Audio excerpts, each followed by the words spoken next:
Hey, what's up? Uh, Welcome to my video. Sorry, I don't know why. Top of the morning to you. I'm sorry. I didn't steal that. Um, hey everybody. Making these videos is making me go crazy. Anyway, I've done like 30 of these. Okay, so why visual aids? Okay, so the point of visual aids, really, like the honest point of visual aids, is to capture something that you can't capture with your words. And so, unfortunately, we are limited by our voice, right? Think back to the activity where I described a cow, right? It's so much easier just to show that picture of the cow to get you to draw the cow, to get you to understand the thing. It's so much easier just to show you, right?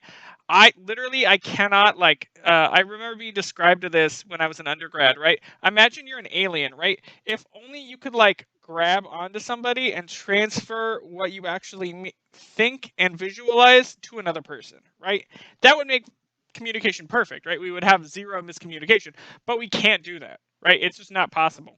And so, since that's just not possible, we have to have visual aids as a way of communicating, right? Think of just how impactful, commercials and videos. Like we are a video type of world, and so visual aids are just something that you need to have to express like importance and gravity to your audience, right? I can talk about for till the cows come home. I can talk about shelter animals all day, right? And it still won't hit you emotionally until I show you a little puppy in a cage, right? Or I show you a little puppy being rescued, and we're watching the ASPCA commercial where they're all sad, and I'm being dragged down emotionally, right? Until I see that video, like right until I see that picture, it's not going to capture it. And so, what I want to do is kind of a thought experiment, right? Usually I do this in person with my classes, but just imagine you have some issues regarding the conservation of the Grand Canyon, and you want the Grand Canyon to be preserved. Maybe you've been to the Grand Canyon, maybe you've heard of the Grand Canyon, right? Most of us have just heard about it. I think I went once when I was like 13, and that was it, right? Uh, and so I'm going to talk about the conservation of the Grand Canyon for my speech topic, for my informative, for my persuasive, or whatever, right? And so, or I want to talk about the significance of the Grand Canyon, whatever it is, right?